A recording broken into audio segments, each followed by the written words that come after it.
రెడ్డికా సంగారెడ్డి జిల్లా కేంద్రంలో క్రిస్మస్ పండగ వేళ విషాదం జరిగింది. ఇక కలహేర్ మండలంలోని కాజాపూర్ గ్రామంలో విద్యుత్ షాక్ తగిలి శోభన్ అనే యువకుడు మృతి చెందడంతో పాటుగా మరో 5గురికి తీవ్ర గాయాలయ్యాయి. ఇక ఇందులో ఇద్దరి పరిస్థితి విషమంగా ఉంది.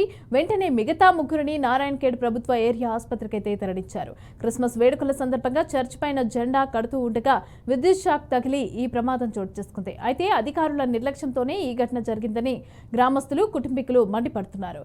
మృతుడికి గాయపడిన కుటుంబాలకి న్యాయం చేయాలని గ్రామస్తులు ధర్నా చేపట్టారు. దాంతో కిలోమీటర్ల మేర ట్రాఫిక్ స్తంభించింది.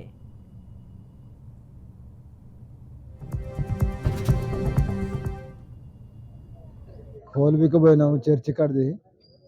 వాళ్ళకు తెలిసి తీసుకోవాలని మస్తాలు చేసినామని తెలిసి తీసుకోలేరు వాళ్ళు. ఇక 6 మంది దెబ్బ తగిలింది, మరసని కరెంట్ తగిలింది. సోపాన్ చనిపోయిండు.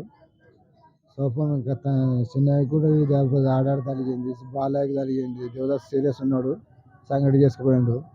డికన్ కూడా తగిలింది. 6 మంది తగిలించుకుంటారు. ఎంత చేసినా కానీ పట్టించుకోలేదు ఎవరు కూడా. నా పేరు మోహన్. కోల్బికి పోయినాము చర్చి కాడిది. వాళ్ళకు తెలిసి తీసుకోవాలని మస్తాలు చేసినామని తెలిసి తీసుకోలేరు వాళ్ళు. ఇక 6 మంది దెబ్బ తగిలింది, మరసని కరెంట్ తగిలింది. సోపాన్ చనిపోయిండు. సోపాన్ చిన్నయ్య కూడా ఈ దెబ్బ ఆడాడు తగిలింది.